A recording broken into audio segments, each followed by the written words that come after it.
The morning sun glimmered across the sleek metallic surface of Aurelia 1, the private jet belonging to Aurelia Sky Enterprises, one of the fastest-growing tech firms in the world. It stood gleaming on the tarmac like a silver falcon ready to soar. Its luxury interiors prepared for an important flight to Geneva. Inside the terminal, Amara Johnson, the CEO and founder, moved with quiet authority. She was a woman whose very presence commanded attention. Tall, composed, dressed in a cream-colored suit that spoke not just of wealth, but of self-assurance earned through years of struggle. From a childhood spent in a small Atlanta neighborhood to owning one of the most advanced corporate jets in existence, Amara had built her empire from the ground up. Every inch of her success carried the weight of discipline and vision. Yet, as she prepared to board her own jet this morning, she didn't know that in less than an hour, one impulsive act from a stranger would test her composure and power in a way she'd never imagined. The flight crew had been assembled early, with one attendant in particular, Lauren, a newly promoted lead flight attendant.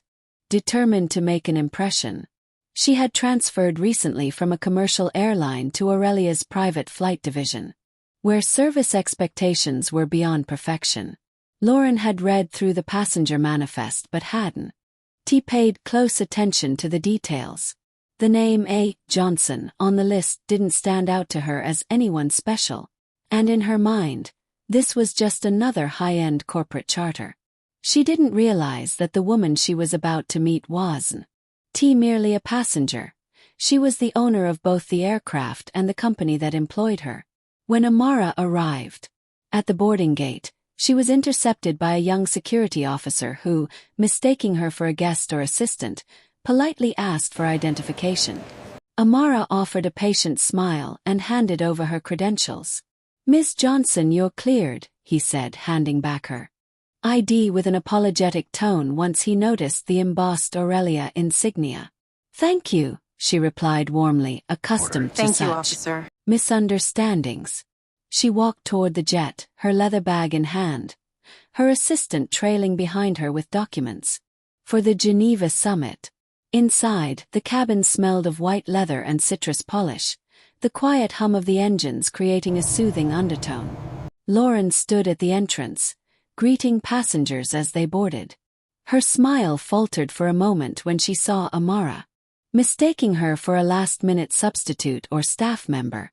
"Excuse me, ma'am. This area is for executive passengers only," Lauren said with a professional but clipped tone. Amara raised an eyebrow, slightly amused. "I'm aware," she replied, placing her handbag on the seat marked 1A, her usual spot. Lauren frowned. "That seat is reserved for Ms. Johnson," she insisted. The cabin grew quieter, several passengers glancing up. Amara met her eyes calmly and said, "And I'm Ms. Johnson." For a brief second, Lauren froze, processing the words, but disbelief won over logic. "I'm sorry, but you can't just sit wherever you want," she retorted, lowering her voice but not her condescension. "You'll need to move before the executive boards." Amara exhaled softly, her patience steady but thinning. "Lauren, isn't it?" she asked, reading the nameplate. "I believe there's been a misunderstanding." But Lauren's professional mask cracked. Perhaps it was stress, pride, or a misplaced sense of control, but something in her snapped. "Ma'am, please don't make this difficult. I'm following protocol," she said sharply, stepping closer. The confrontation drew the attention of the other passengers, Aurelia's European division heads, who watched in uneasy silence. One of them, Mark Benson, even took out his phone to record, sensing that something extraordinary was about to unfold. Amara, maintaining her composure, simply folded her hands in her lap and said, "You're out of line."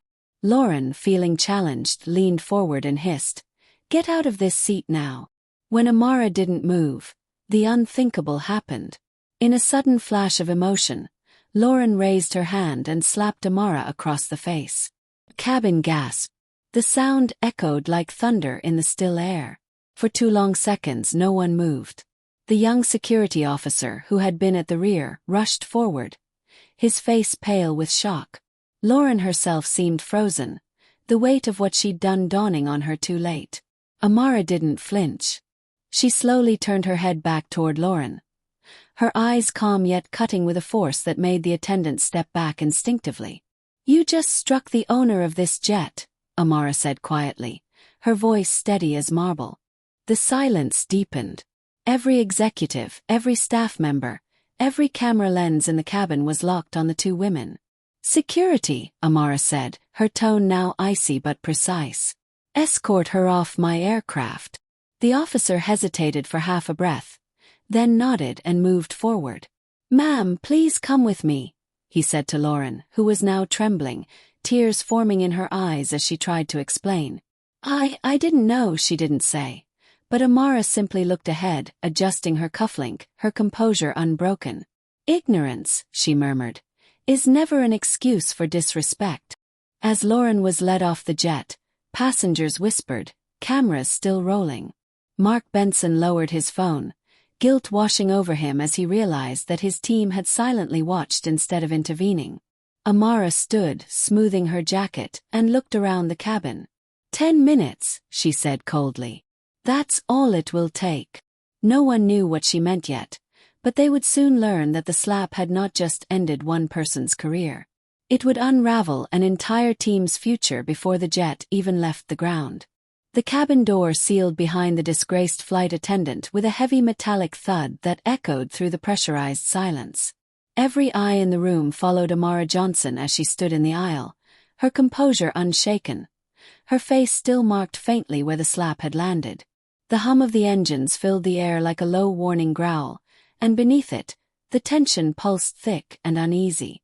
Amara looked over the faces of her executives, people she had trusted, mentored, and promoted over the years. They had all witnessed what had just occurred. None had stepped forward. None had spoken. Some had even recorded it. Her jaw tightened slightly, the weight of their cowardice pressing against the professionalism she had built her empire on. 10 minutes, she repeated softly, her voice carrying more authority than a shout ever could. "That's all the time I'll need before we take off." She turned gracefully and walked toward the cockpit door, signaling for the pilot, Captain Rhodes, to remain seated. "We won't be leaving just yet," she said coolly. Then, turning to the cabin once more, she gestured toward the small conference alcove in the front section of the jet, a glass-partitioned area designed for private meetings. "Everyone gather here." Her tone left no room for argument. The executives rose hesitantly from their seats, glancing nervously at one another. Some muttered awkward excuses about misunderstanding the situation. One even attempted to joke, "Quite the dramatic start, huh, boss?" But Amara didn't smile. Her gaze silenced him instantly. Once they had assembled, she closed the glass door behind them, shutting out the rest of the world. "Let's begin," she said, setting her handbag down on the polished table. "In the last 10 minutes, this team revealed everything I needed to know about the state of Aurelia Sky's leadership." Her words cut with precision, like a surgeon dissecting arrogance from truth. "I was assaulted on my own aircraft. But the real insult wasn't the slap itself. It was your reaction." Her eyes swept across the room, 10 executives, all suddenly finding the floor very interesting. Not one of you intervened. Not one of you questioned what was happening. And I have to ask myself, if you can't defend your CEO in a moment of injustice, how can I trust you to defend this company when the world comes for us? Her voice rose just slightly, enough to send a chill through the air. This company was built on integrity, not silence. On leadership, not fear. You all sat there, watching, filming, whispering, while a member of my crew crossed the line between service and humiliation. Do you understand what that means? Pause. It means you value comfort over courage. Mark Benson, the senior operations director, cleared his throat nervously. "Amara, with all due respect, we didn't realize the situation was that serious. We thought maybe it was a misunderstanding." Amara interjected sharply, turning to face him fully. "A slap across the face of your CEO is a misunderstanding." Mark opened his mouth, then closed it again. Do you have any idea what that moment represents, Mark? The world we live in watches everything. The optics, the silence, the hesitation, it's all data to them. And right now, every one of you just showed the world that when leadership is tested, you hide. She moved toward the table, tapping her manicured fingers lightly against the glass surface. So let me be clear. I don't tolerate incompetence, and I don't reward cowardice. Her assistant, Nadia, stepped forward quietly and handed her a sleek black tablet. On it were personnel files, project records, and performance reviews. Amara scrolled through them swiftly, her expression unreadable. In the next few minutes, she said, I'm restructuring the European division. Permanently. The executives exchanged alarmed glances.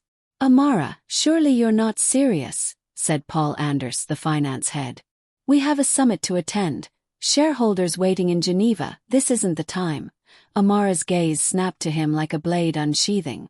The time, she said, is precisely what defines leadership. When chaos happens, that's when the right time begins. She turned the tablet toward Nadia. Effective immediately. Terminate the contracts of everyone here except for Ms. Patel from legal. She's the only one who had the decency to stand when things went wrong. Ms. Patel blinked, surprised. She had indeed taken a small step forward earlier, only to be held back by a colleague. You saw something wrong, Amara continued, and your instincts told you to act. That's leadership. A stunned silence fell across the group. Paul's voice broke the stillness, trembling slightly. Amara, you can't fire an entire division mid-flight. Amara turned to him, her tone calm but cutting. Watch me. She gestured toward the cockpit. Nadia, have Captain Rhodes delay departure until we've offloaded them. The assistant nodded swiftly, stepping out of the conference alcove to relay the message. Outside, the engines hummed lower as ground control received the command. Amara looked out the window briefly, her reflection staring back, unbroken, unyielding. When I built this company, she began softly, I was told I'd never make it because I didn't look like the people in power. That my voice was too sharp, my presence too commanding. But I made it anyway. And I swore I'd never allow this company to be led by people who fear standing up for what's right. She turned back toward the group, her eyes burning with conviction. You just proved why that promise still matters. One by one, the executives began to speak. Pleas, justifications, desperate attempts to salvage their positions. Amara listened without emotion. Her silence said more than her words ever could. Finally, when they finished, she said, Leadership is not about comfort. It's about character. You all failed that test today. Nadia re-entered the cabin, her expression composed. Ground control is ready for disembarkment, Ms. Johnson, she said quietly. Amara nodded. Escort them off the jet. The executives hesitated, but the security officer from earlier, still visibly shaken from the scene, approached. This way, please. As the dismissed team gathered their belongings, Amara spoke once more, her voice calm, almost serene. You will each receive your severance packages by end of day. Consider this your lesson in accountability. Then, with a small pause, she added, and next time you see injustice, I hope you find your voice before it's too late.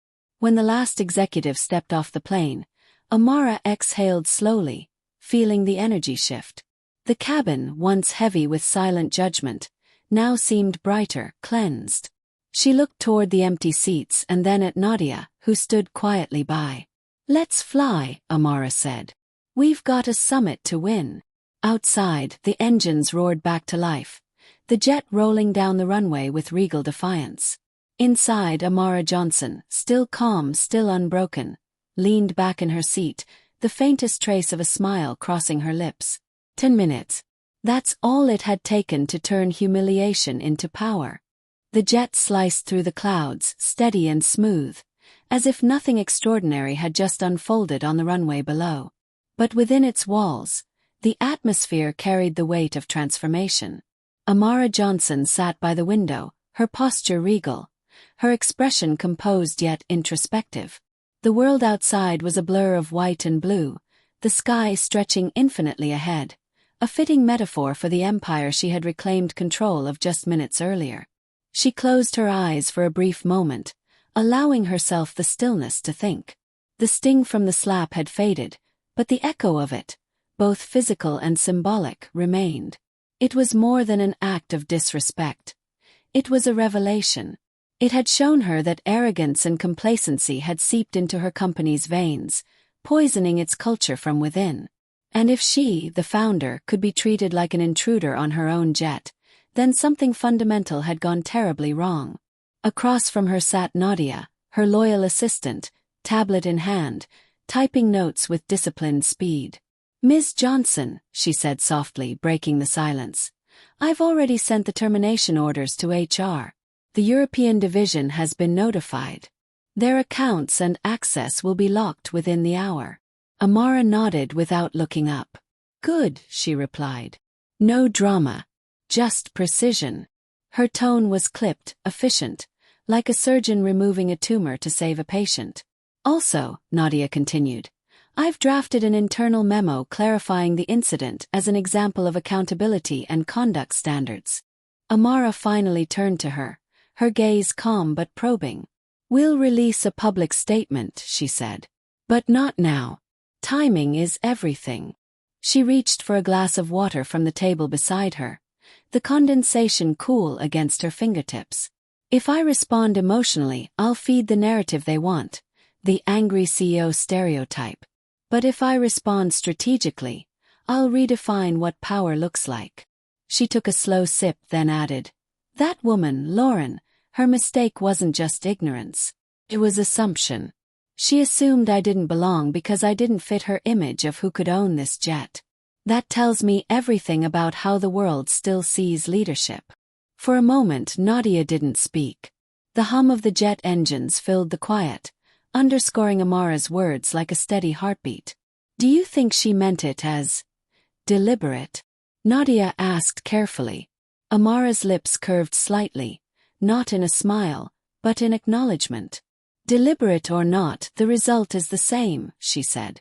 "Disrespect born of bias. It's subtle, it's systemic, and it's why I built Aurelia in the first place. To show that excellence has no color, no gender, no boundary."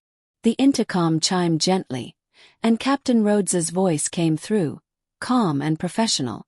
"Ms. Johnson will be landing in Geneva in approximately 1 hour. Would you like us to prepare the arrival protocol?" Amara pressed the button beside her seat. "Thank you, Captain. Have the media arrangements kept low profile for now. No cameras at the gate." "Understood, ma'am," came the reply. As the plane cruised forward, Amara opened her laptop and reviewed her speech for the upcoming World Tech Integrity Summit, where she was scheduled to address corporate ethics and innovation. Ironically, the morning's chaos had given her the perfect real-world case study. She scanned her notes, then deleted entire paragraphs with decisive keystrokes. "No more filtered speeches," she muttered. "No more polished PR lines." Nadia looked up. "You're changing your keynote." Amara nodded. "Completely. They expect another motivational address. They'll get the truth instead." She began typing, her words forming sharp and resonant sentences. "Integrity isn't about what you say when the cameras are rolling, it's about what you do when no one is watching. Leadership isn't defined by who holds the title. It's defined by who stands up when silence is easier." Her fingers moved faster, the rhythm of purpose overtaking her. "I'm going to tell them exactly what happened," she said aloud, more to herself than to Nadia. "Every detail. Not as gossip but as a mirror. Let them see how deeply prejudice hides, even in the places we call progressive." Nadia hesitated. "That could make headlines," she warned gently. Amara smiled faintly, her reflection shimmering in the dark screen before it dimmed. "Good. Maybe it's time the world stopped pretending that success immunizes you from disrespect." As the flight continued, Amara's mind drifted briefly to Lauren, the flight attendant. She imagined her somewhere in a quiet airport office, trembling as HR interrogated her about the incident. There was anger, yes, but also a strange pang of disappointment. People like her, Amara thought. They don't see what they destroy until it's too late. But maybe she'll learn something from this. She made a mental note to request that Lauren's termination be reviewed not for vengeance, but for lesson. Let her face the consequences, she murmured. But let it build her, not break her. Outside the cabin window, the Alps began to appear, sharp snow-capped ridges glowing in the sunlight. Geneva lay beyond them, a city of diplomacy and reputation. As the jet descended, Amara's phone buzzed. Dozens of messages flashed across the screen. News outlets, board members, social media alerts. The video had already leaked. The clip of Lauren slapping her, followed by the phrase, "You just struck the owner of this jet," had gone viral. Hashtags flooded the internet. Hashtag jetslap, hashtag Zuamara, hashtag power and grace. Nadia's face paled as she realized what it meant. "It's everywhere," she whispered. "News outlets are calling this the corporate revolution flight. They're saying it's symbolic." Amara's eyes narrowed, but her tone remained steady. "Then let's make it mean something," she said. "We control the message, not them." She straightened her posture, adjusting her jacket as the plane began its descent. "Prepare an official press response. Title it 10 Minutes of Truth." Nadia typed quickly, her hands trembling slightly at the power of the phrase. Amara continued, her voice unwavering. "In that statement, we'll say that leadership isn't proven in comfort, it's proven in confrontation. That respect isn't a privilege. It's a foundation. And that sometimes, one moment of injustice can expose the rot beneath 100 layers of professionalism." The landing gear deployed with a mechanical groan, and the jet glided down through the cloud cover, city lights flickering below. Amara gazed out at the horizon, her reflection framed by the soft golden glow of morning. "They think I'm just a CEO," she said quietly. "But today I'm something else." Nadia glanced up. "What's that?" she asked softly. Amara smiled faintly. "A reminder that no one gets to define power for me." As Aurelia 1 touched down on the runway, camera flashes already glinting faintly in the distance despite her request for privacy, Amara closed her laptop and exhaled slowly. "Let them film," she murmured. "The world needs to see what strength really looks like." The moment Aurelia 1's wheels kissed the runway, the outside world erupted into motion. News vans clustered along the airport's private terminal, their antennas bristling like metal thorns against the dawn sky. Camera flashes flared across the tarmac, and a sea of microphones waited, all hungering for a glimpse of the woman who had, in less than 12 hours, become a global symbol of composure and authority. Amara Johnson sat calmly as the jet taxied to a halt, her gaze steady on the window where the reflection of her face overlapped the chaos beyond. To the press, this was a scandal. To Amara, it was an opportunity, a chance to redefine what leadership looked like under fire. "Ms. Johnson, should we use the back exit?" Nadia asked quietly, eyes darting to the growing media crowd. Amara shook her head. "No, let them see me walk out the front door. No fear, no disguise. If I hide, I'll confirm every narrative they've written." She stood, smoothing the folds of her cream suit, the same one she had worn when she was slapped mere hours earlier. "This isn't shame, Nadia," she said, her voice soft but unwavering. "This is clarity." The cabin door opened with a hiss, and the warm Geneva air met her like a challenge. Security personnel flanked the stairs, but Amara gestured them aside. "No escorts," she said firmly. "I walk alone." With each step she took down the jet stairway, the chatter of the crowd intensified, cameras clicking in bursts, voices overlapping. "Miss Johnson, is it true you fired your entire team mid-flight? Do you plan to press charges against the flight attendant? What message do you have for the corporate world?" Amara didn't flinch. When she reached the ground, she paused briefly, turning toward the cameras. For a heartbeat, the crowd went silent, waiting. Then she said, her tone clear and even, "Leadership isn't about control. It's about courage." And with that, she walked toward the terminal entrance, leaving the reporters murmuring among themselves as her words echoed behind her like a quiet storm. Inside the Geneva International Summit Center, preparations were already underway for her keynote address. The event, the World Tech Integrity Summit 2025, was attended by over 3,000 delegates, CEOs, investors, and political figures from around the globe. Originally, her speech had been intended to focus on sustainable innovation, but now everyone knew the topic had shifted. The organizers had even expanded the broadcast schedule, with millions expected to tune in live. In the green room backstage, Nadia handed her a cup of chamomile tea, her hands trembling slightly. "The board just messaged, they're fully backing you," she said. "They said your handling of the situation showed exceptional restraint and moral leadership." Amara nodded slowly, her expression unreadable. "Restraint isn't the same as silence," she murmured. "Today we speak the truth." The event director entered, visibly nervous. "Ms. Johnson, we're ready for you in 5 minutes. The entire hall is standing room only. And well, CNN, BBC, and Reuters are live." He swallowed. "The world's watching." Amara smiled faintly. "Good," she said. "Let's give them something worth watching." As she waited behind the stage curtains, the opening speaker, a government trade minister, finished his remarks. "And now," his voice boomed through the auditorium, "please welcome our next keynote speaker, the founder and CEO of Aurelia Sky Enterprises, Ms. Amara Johnson." Applause thundered through the hall as Amara stepped onto the stage. The bright lights flooded her vision, but she didn't squint or hesitate. She walked to the podium with measured grace, her heels clicking softly against the polished floor. When she reached the microphone, the applause faded, replaced by a dense, anticipatory silence. Every camera, every lens, every mind in the room was trained on her. She began slowly.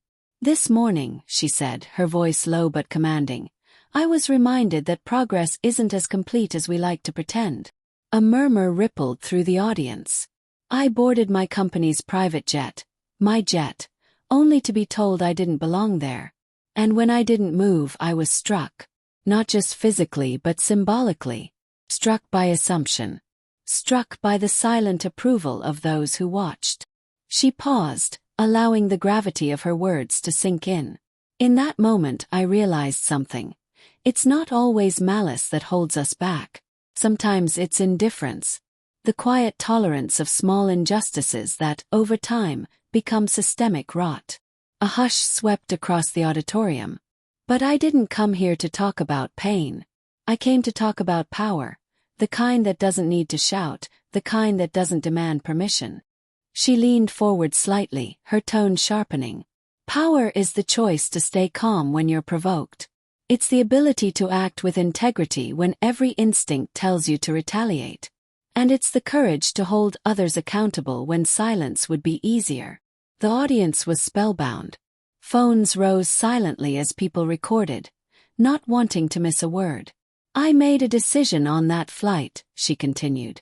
"Not out of anger, but out of principle. I removed people from my company who chose silence over courage. Because leadership is not about watching, it's about standing." Her words began to build like a crescendo. For too long, corporations have measured loyalty by compliance, not conviction. We reward those who nod instead of those who speak. But true progress demands discomfort, demands truth. And sometimes, truth arrives in the form of a slap that wakes you from your illusion. The audience gasped softly at the bluntness of her statement. "Today," she declared, her voice resonating across the hall, "I stand here not as a victim, but as a mirror. A reflection of what every leader must face. The choice between fear and integrity. Between image and reality. Between comfort and courage." By the time she finished, the hall was silent. Utterly, completely silent. Then, like a wave breaking, applause erupted. It grew, thundered, shook the air itself. Many stood, some with tears in their eyes, others nodding, inspired.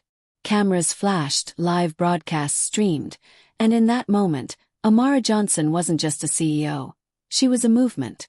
Backstage, as the applause continued to echo, Nadia whispered, "You just changed everything."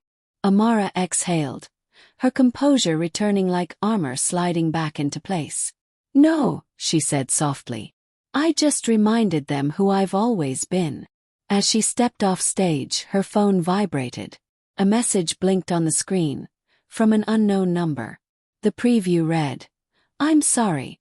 I didn't know who you were." It was from Lauren. Amara stared at it for a long moment before locking the screen. "Now she does," she murmured, walking away into the light of the cameras, the applause still rolling behind her like distant thunder. The next morning, Geneva woke beneath a golden sunrise, but it wasn't the mountains or markets dominating the headlines. It was her. Every international outlet, from The Guardian to the Wall Street Journal, carried a variation of the same headline.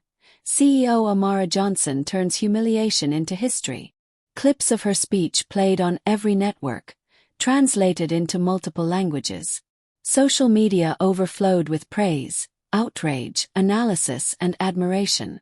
In just 24 hours, Amara had gone from being a private executive to a global voice for dignity, leadership, and equality. Yet as the world debated, dissected, and celebrated her actions, Amara herself remained calm, silent amidst the storm she had unintentionally unleashed. In her suite at the Mandarin Geneva, Amara sat by the wide glass window overlooking the lake, sipping coffee as Nadia scrolled through her tablet, summarizing the flood of global reactions. Hashtag 10 Minutes of Truth has over 600 million views, she said. Your speech's full version has been uploaded on multiple channels. It's trending in 32 countries. CNN's calling it the speech that redefined corporate power. Even governments are quoting you. She glanced up. And Lauren? Amara turned slightly. What about her? She asked. Nadia hesitated. She gave an interview late last night. Tearful. Said she didn't recognize you, that she was overwhelmed and made a terrible mistake. People are divided. Some are sympathizing with her, others calling her out for ignorance and prejudice. Amara listened in silence, her fingers tracing the rim of her cup. The world loves to divide, she said finally. Heroes and villains. But real life isn't that simple. She looked out at the horizon, where sunlight scattered across the water like fragments of glass. I don't hate her, Nadia. Pity her. Because she revealed something most people try to hide.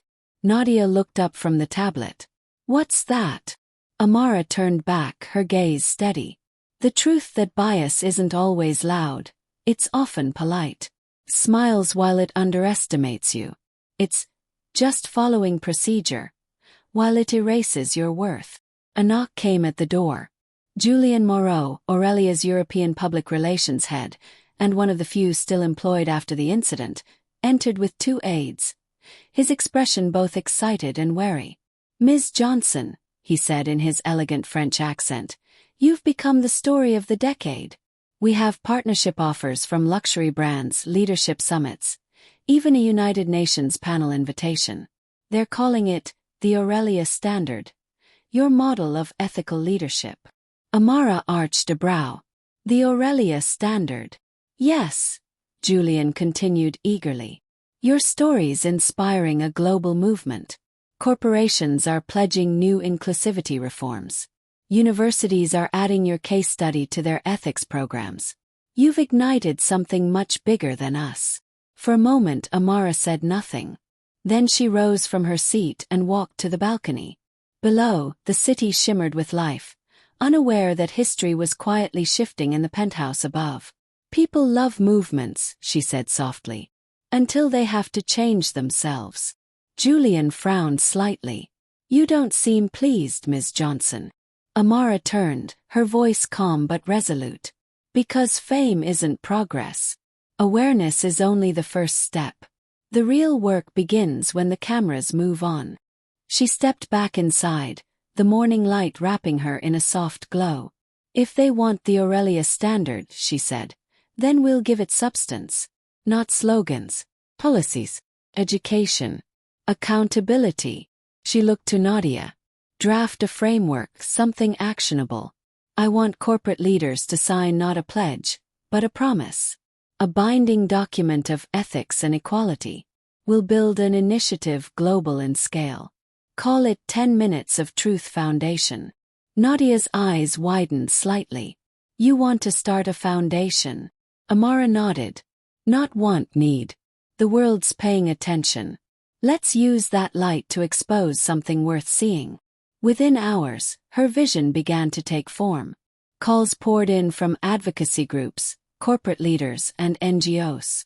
The foundation's mission: to reshape workplace leadership through empathy, accountability, and education against unconscious bias. By evening, Amara had secured initial funding, most of it from her own resources. She didn't need investors, she needed believers. And she found them fast. Meanwhile, the public remained transfixed. Talk shows debated the incident endlessly. Some called Amara the queen of composure. Others dissected her decision to fire her team mid-flight. Was it justice or tyranny? On social media, supporters flooded her feeds with messages of admiration, while critics accused her of exploiting a viral moment for publicity. Through it all, Amara refused to engage in public arguments. Her only official post read, 10 minutes can destroy a career or redefine a generation. The choice is in how we respond. That message alone gathered 20 million likes in less than a day. But beneath her calm, Amara felt the quiet fatigue of leadership, the weight of being seen not as a person but as a symbol. Late that night, as she sat alone reviewing proposals for the foundation, she caught her reflection in the glass once more. You asked for responsibility, she whispered to herself.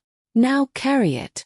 The moonlight spilled over her desk, illuminating a stack of letters from women across the world.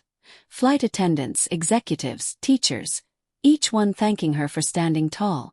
One note, written in shaky handwriting, read, Because of you, I spoke up at work today for the first time. Amara placed that letter on top, her heart tightening with quiet pride.